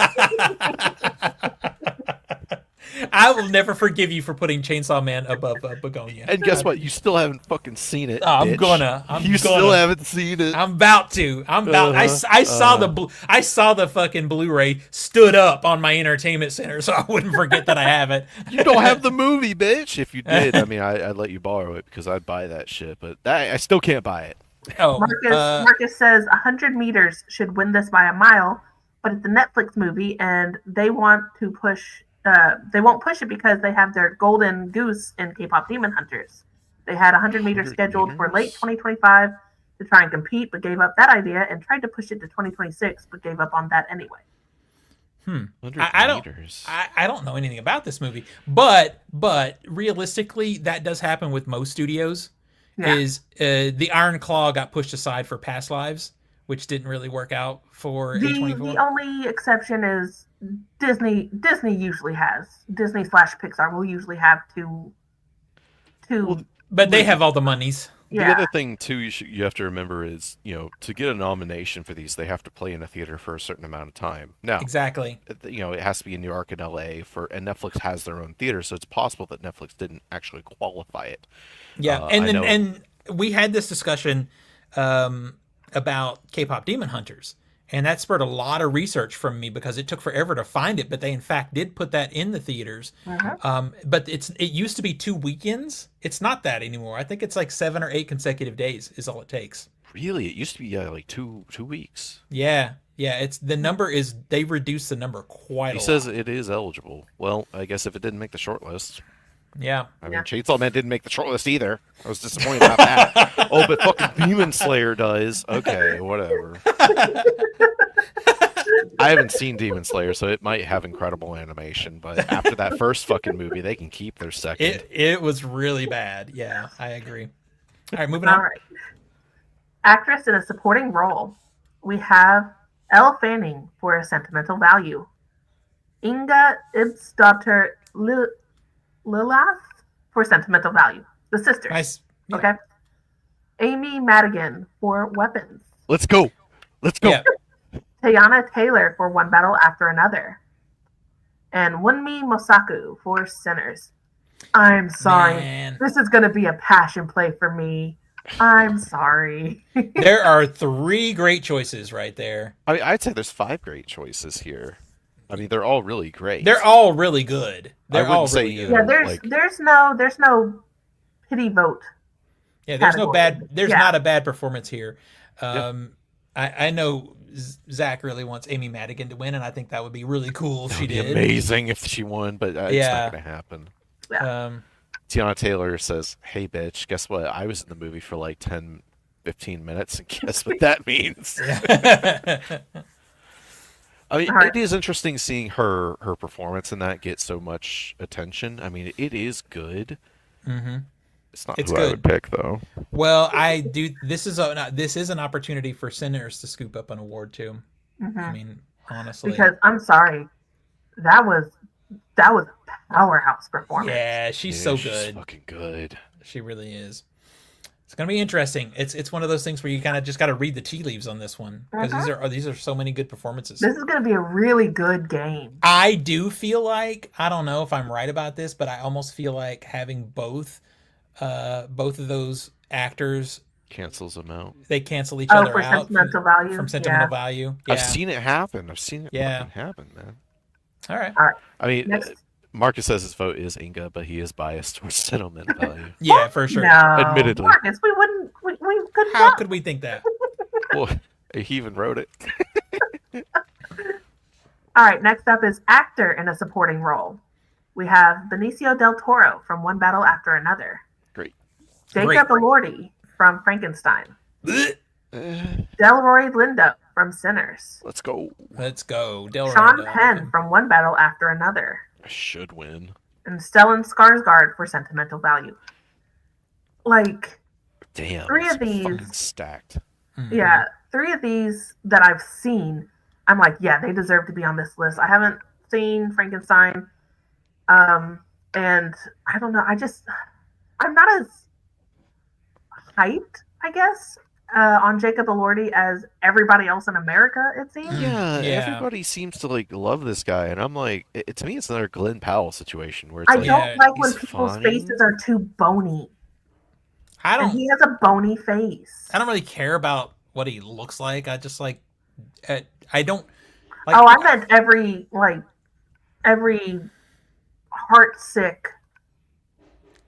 Oh my god, he's so hot! I was like, I don't. I like him rugged. I don't like him. If I slap you, I don't want to cut my hand. That's so funny. Marcus says Delroy Lindo is the up and coming actor, right? Oh, totally. That's man. We had this debate among the Film Talk community a lot, especially those of us that actually have done stuff professionally outside of just being a content creator. These interviews from content creators, from influencers, are such dog shit, and up and coming actor. Delroy Lindo has been doing really cool shit for, I don't know, 40 years. Did you see the interview with, I think it was with Michael B. Jordan, where the interviewer was like, yeah, Michael B. Jordan and I go way back in high school. And he's like, oh, yeah, you fucking bullied me, you bitch. Wow. Love it. Love it. Everything. Love it. The other big issue I see with the influencer interviews is let's say they get 2 minutes.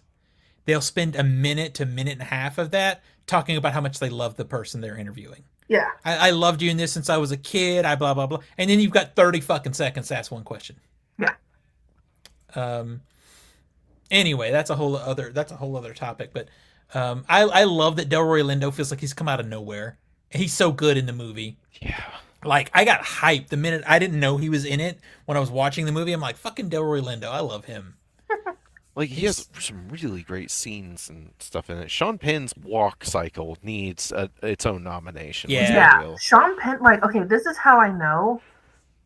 Like, I fucking love Sean Penn. When your character makes me physically recoil when you're on screen, you're doing a fantastic job. True.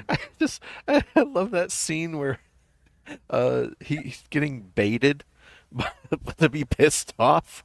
Why is your shirt so tight?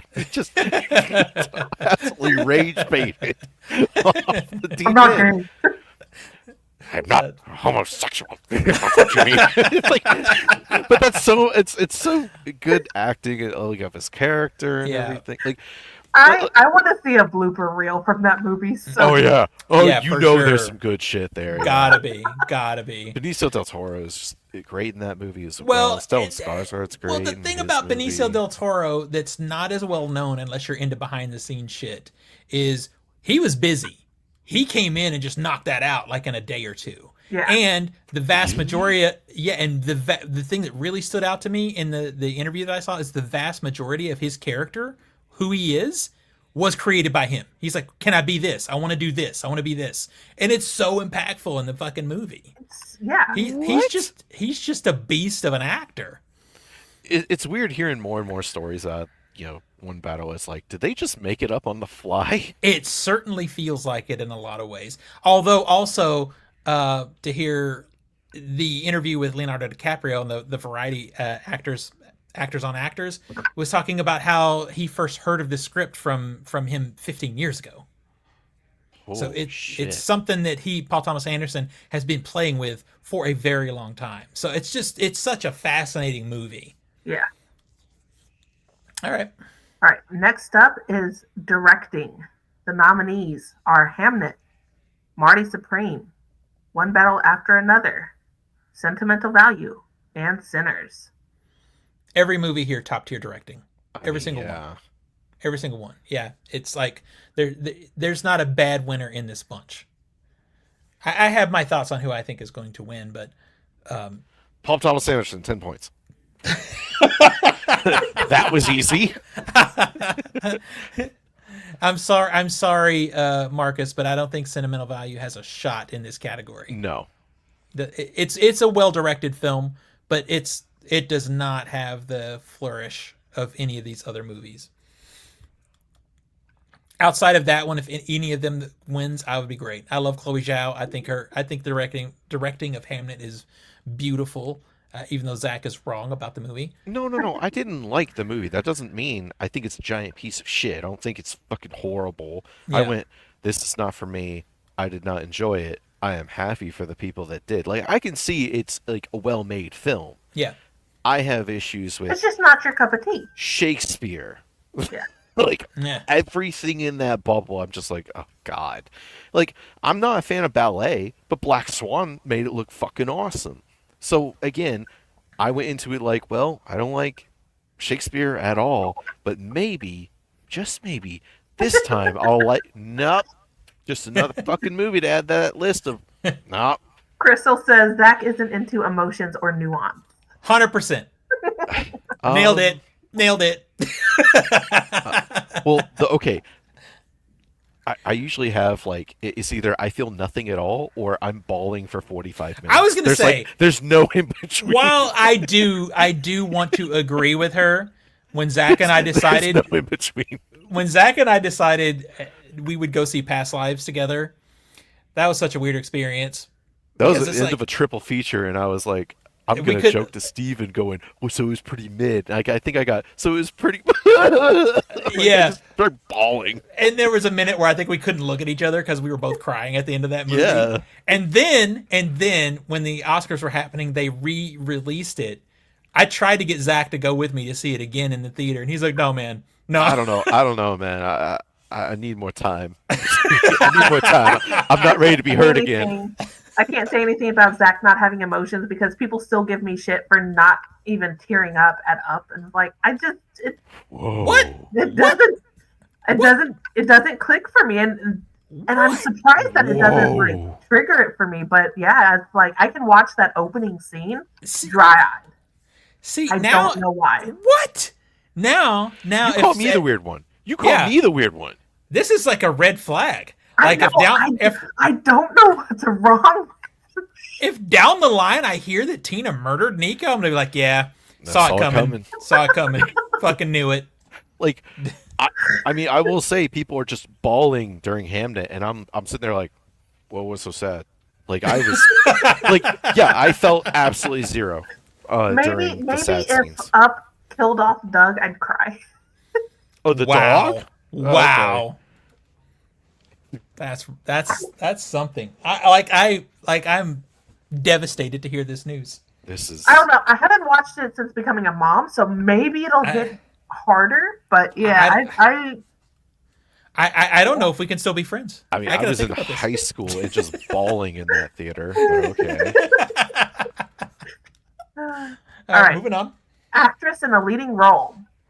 The nominees are Jessie Buckley for Hamnet. Winner. Killer. Rose Byrne. Byrne. If I had legs, I'd kick you. Incredible performance. I need to see that. Incredible Kate performance. Hudson for Song Sung Blue. What are you doing here? Yeah. Emma Stone for Begonia. Yep. And Renee Rainsby, I'm so sorry, Marcus, for Sentimental Value. I can't pronounce fucking any of the Sentimental Value names. So it's interesting with Rose Byrne. That is her, like, as far as the movie, and I've seen her in a lot of movies. That is a career best performance for her. Her performance in that movie is incredible, but overall, the movie is a 3.5. Like, but she is incredible in it. Jessie Buckley, I love Jessie Buckley. I liked her. She's one of the high points. I think she's one of the reasons I'm a sort of a defender of the movie Men, because I love her in the movie so much. I think she's so good. Yeah, she's really great in that. But then Emma Stone, she's so good. She's so good.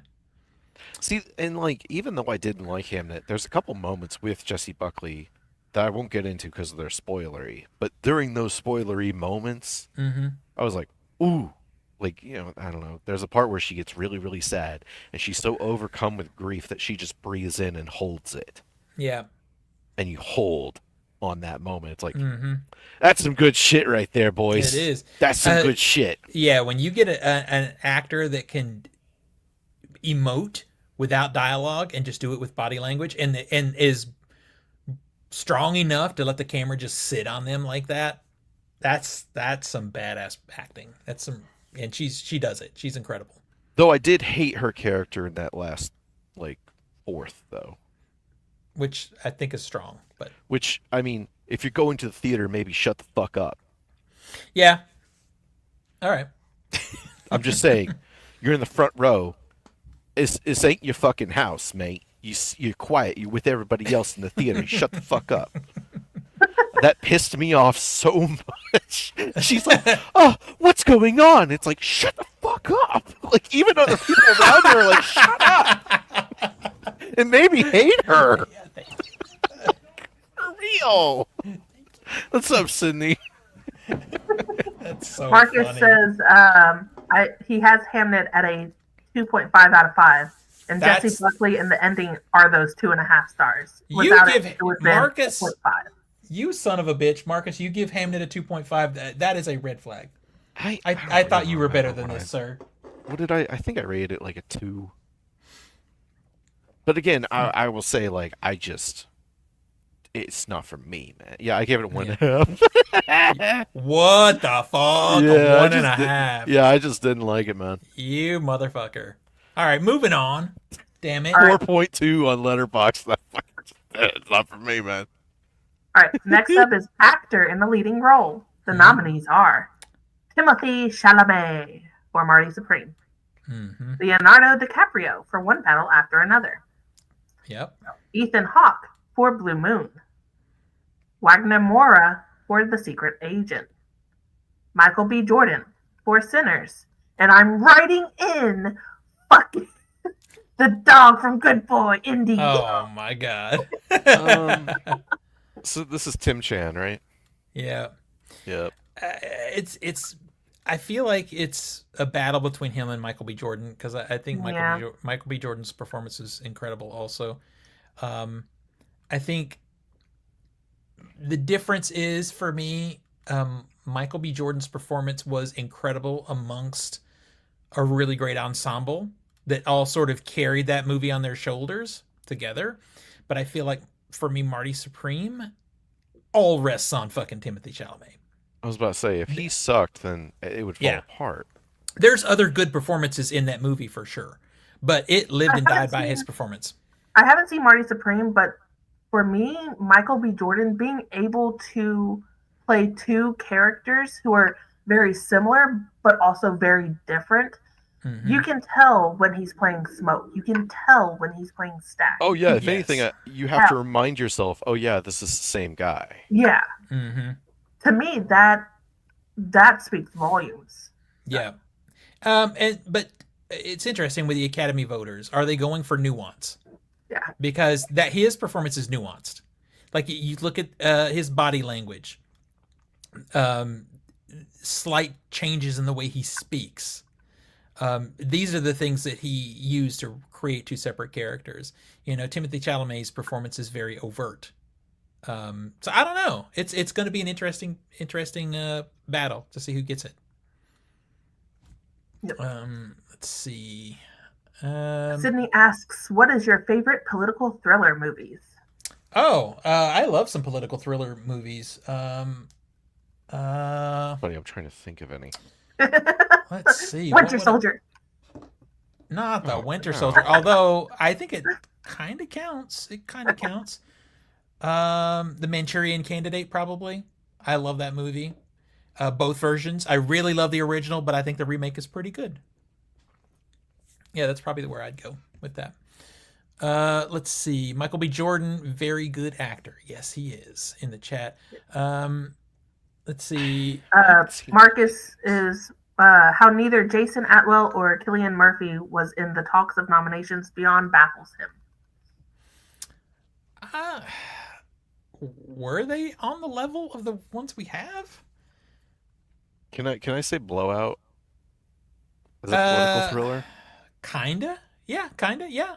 Okay, I'm sticking with my Winter Soldier. Yeah. Well, I support your choice. There, Blowout. But it's mostly just because of the knife fight scene with Bucky. All right, moving on. All right. Last category, Best Picture.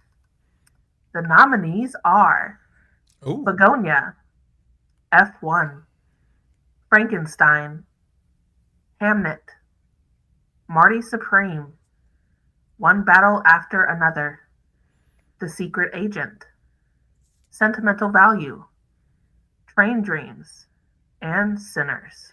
Okay, so let's just get this right out of the way. What is F1 doing here?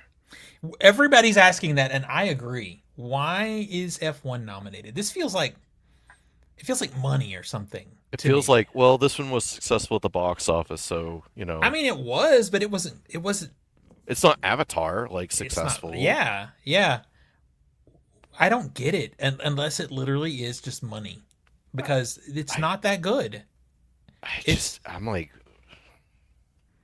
yeah, it's not that good.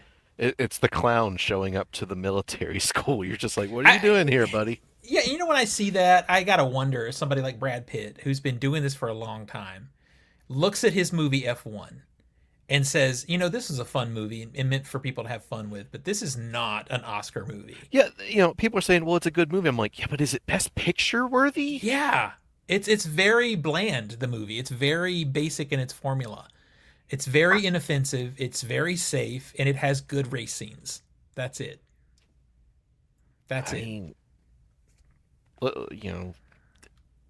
okay. I mean, I can at least see Frankenstein being like, it's a period piece, people love it, sure. F1, I'm like, Why? Yeah. okay. I think this is realistically, it's a battle between One Battle, Sinners, and Hamnet. Those are the three contenders really of this list. I mean, what do you think, Tina? I would say I haven't seen Hamnet, so I would say from everything that you've said, probably Hamnet or Marty Supreme, One Battle After Another, Bye, and Nico. Sinners. Bye, Nico.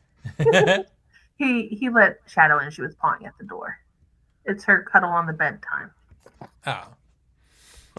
Oh, in the chat, someone says it's Maverick on wheels. Maverick is a better script than Formula One. Still, but yeah, though? I thought that movie sucked. What? Maverick? I mean, what does a card battle have to do with like? I think he means wheels? Top Gun Maverick. Is there poker? I think he means Top Gun Maverick. No, I know. I just I'm like, what are you? Just want to be an asshole. No, I get it, but I get Top Gun was dominated, but that was post-COVID, and everybody was like, "Holy shit, something not terrible." It's almost like post-COVID year. How is Bradley Cooper's best movie the only one of his not nominated for Best Picture? I saw that movie. We did see it, and it's actually very good. But it's shut out. Yeah, it's completely shut out. It's much better than his previous movie. You know what was also shut out? The Testament of Ann Lee. As it should have been. I mean, at least I could say production design or costuming. I could at least, if you wanted to put a gun to my head and say like you have to nominate for something, I'd probably go those two. Over Wicked, sir. Yeah. Really? Okay. I don't know. I mean,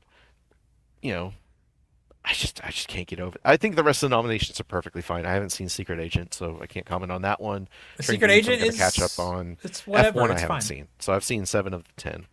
Well, I think now you have to watch F1, right? Well, yeah, I'm fully planning on seeing the remaining 3, which should be pretty easy. I mean, Tina, how many of these have you seen? I was actually just counting. Yeah. 1, 2, 3. I look at this going the opposite of me. going into this. This is the first year in a long time where I don't have to play catch up. I've just seen them. Must be nice. Yeah. Yeah. So, all right. Well, that's the Oscar, the Oscars for this year, and it's always fun to look at the nominees and talk about it. But we also are looking at it for a whole different reason. Coming up in the next few weeks, we will be gamifying the Oscars, and this is my favorite game of the year. I love this game better. I have fun with this game because for almost the entirety of me playing this game, I have pretty much been like, how can I play this game in the most ridiculous way possible? I mean, there was one point I spun a wheel, I rolled dice, I decided just to see who I was going to copy just to piss people off. Mm-hmm. Last year, and Zach and Steven always gave me shit for it. Yeah. Last year, I'm an analyst. That is my paid to do job. So last year, Steve was like, please just play, just do it, just play. Yeah. So I did. And I creamed them. I don't want to talk about that. That was some bullshit. Yep. I won more picks, but you did like the whole game, like, oh, well, if I put this many points here and beat me, it was some bullshit. She spent her points better. Yeah, which makes it more fun. You can get the most picks, but you have to use the. You've got to distribute your points correctly. Mm-hmm. Yeah. So Marcus in the chat also plays, and we'll have a Discord game with him in that group, and then we'll play here, and I'll also have another TikTok game. So this is going to be a big one. So if you're listening to this and you haven't subscribed or haven't hit follow or whatever, you should do that, because we're gonna probably right after this show ends, we're going to talk for a minute about that schedule and figure out what we're going to do, because I know Zach is always like, oh, I don't want to play too early because I wanted time to do my research. Research. Well, it's that, Research but is important. Yeah. it's that, but also the nominations just came out, and right now we're like, yeah, 10 points on this. Wait a month and a half, and then as the news cycles change, I you think can the actually sooner. kind of see. Yeah. Well, yeah. So is it your own knowledge, or are you basing it on other people's knowledge? That's So the thing. it's based on like kind of the air of, I mean, because there is a political nature to the Oscars. But let's Yeah. just say, for instance, that Ryan Coogler came out and murdered somebody. I'm No. pretty sure all What I awards mean, for sinners would suddenly be off the table. I mean, yeah, and now we're gonna be looking to see how this whole Josh Shafty thing rolls out and see how it Exactly. impacts the game. Yeah. Yeah, that's what I mean. Is it's like it's more prudent to make those picks right before the Oscars than 2 months out Yeah. because of the way things change. Exactly. I'm not going to go into detail on the rules just yet because we'll do all of that again once we have the game, but it'll be coming up in the next few weeks. I think we'll play probably mid February at the latest. Hey, Steven. Yes. What was Marcus's total last year? I don't remember. Ah. Yeah. If you're asking me, I can't remember what I did yesterday. There's no way. There's no way. I pulled up the sheet for our group, and it's like Nico was 172, Zachy Boy was 186, Steven was 197. Nathan and I were the only ones to hit above 200. He did 223 and I did 236. I think Marcus did, what, 250 maybe? I don't remember. But thank you for reminding me that I beat Zach. That makes me feel really good. All of a sudden, I didn't know. Beating Zach in one game. I still beat you, Tina. It's like, yeah. Then we'll see. We will see because the game's coming up soon. All right, so real quick, there are a few decent releases this week on physical media. You can get Once a Thief on 4K. House Party is out on 4K from the Criterion Collection. Narrow Margin, an older movie, is finally coming out on Blu-ray. World War Z is out in a 4K limited edition steelbook. And the original Mechanic, I actually don't mind the Jason Statham remake of the Mechanic. I like it okay. But the original Mechanic is a Charles Bronson film. That's out in 4K from Kino Lorber and is a really good movie. So there's some good stuff. Let's see. Tell Everyone Zach is leading the Oscar viewing this year. Oh, yeah. Zach's probably going to have to lead the Oscar viewing this year because we'll be at South by Southwest that weekend. Well, good thing I have access and I have a good internet connection. So yeah, so that's probably what's going to happen. Hopefully, Tina will be on hand to do the data part because Zach sucks. So that's how that's going to roll. I still remember the one year where Zach was like, I wish they'd stop going so fast. Because he was trying to do the totals, and my sheet has it built in, and it's like, yeah, I was trying to hand math this shit. You're like, come on, what's the total? I'm like, I carry the one. Give me a minute. But it is going to be interesting because at South by, there's going to be a handful of people that are playing the Oscar game. So I'm just wondering if we're all going to be checking for number updates from you guys while we're at the at the festival. So yeah, that's what's up. So all right, let's bring this baby to an end. We've been going for a long time. My voice is actually starting to crack. It's 9:00 CDT. What the hell? Tina, where do we find you on the internet? You can find me on most major social medias on Cheddar Popper, CHEDRPOPPR. And yes, when I finish my Stranger Things or when I post my Stranger Things fanfic, I will totally let you guys know where to find that. Hell yeah. Zachy boy? You can find me with this boy here. Yeah. As he sleeps. And you can find me... For the audio listeners, Zach pointed at his cat. Yeah, he's sleeping on Mr. Fancy Butthole! Yeah, Fancy Butthole. He's been sleepy the past few days. But no, you can find me on Instagram, Master of the Matrix 91. You can find me on Steam and Discord as a Dangerous Meat Lunatic, and on Letterboxd, Master Z91. So for now, you can find me on TikTok at The.Film.Doc. How long that's going to last, I don't know. TikTok's acting really fucking weird. Yeah. So we're going to see. I am establishing some accounts on other platforms just in case this thing doesn't shake out properly. But also you can find me on Letterboxd. I'm still OTS Movies on Letterboxd. I haven't changed it. Oh wait, did I? I thought you did. I did change it. You did. Yeah, it's the The.Film.Doc over on Letterboxd also. And then on Instagram, it's just the Film Doc. You can find me. Those are really the 3 platforms that you should go to. But the best one is to be right here, because the one thing that is happening is I am doing more YouTube stuff. I'm just going to get back over here. YouTube just stresses me out because the production values have to be better, and it's more work for me. But one thing that's you can follow me on is my journey to watch the 100 worst movies. Horrible movies. Yeah. Quick update on the videos that are coming is I watched The Covenant. If you don't know that movie, go look it up. You will have a time. But outside of that, the other night, the follow-up one is I decided the other night to put on, when I was going to bed, Speed 2 Cruise Control, because that was the next one. I finished that movie at 1:30 in the morning, and I had to get up, come in here, and record my rage-infused fucking video, because that movie is so bad. It's so bad. Like, it's almost like it was on that list for a reason or something. Yeah, but you know, like, some of them are bad, like, but they're bad, but it's just a bad movie. It's not like a travesty. But that movie, I felt like, because I hadn't seen it so long, that maybe it's just people hated it because Keanu wasn't in it. Oh no, it's just terrible. So I'm assuming you're talking about the 2006 The Covenant. Yes. Okay, that's where my crush with Sebastian Stan began. Yeah, Sebastian Stan's in that one. Yeah. Oscar nominated Sebastian Stan is in this movie. I was so impacted by this movie. I went to the trouble of going to YouTube and recording some very specific clips from the movie to include in my video, because I'm like, what the fuck? But guess what? It's directed by Rennie Harlan. Is anybody fucking surprised? Oh my god. Yeah. Surprise. Yeah. So you'll see that video probably in the next couple of days.